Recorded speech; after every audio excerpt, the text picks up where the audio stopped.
సెలయేళ్ళు పారుతుంటే ఓ పిల్ల ఎదగులుగుతుండే లోలోన నదులన్నీ కలిసినట్టు పిల్లగా నవ్వెంత బాగున్నది నీలోన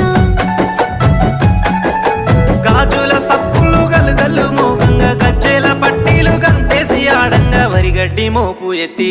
ఓ పిల్ల వయ్యారి నడుము పవే ఈ వేళ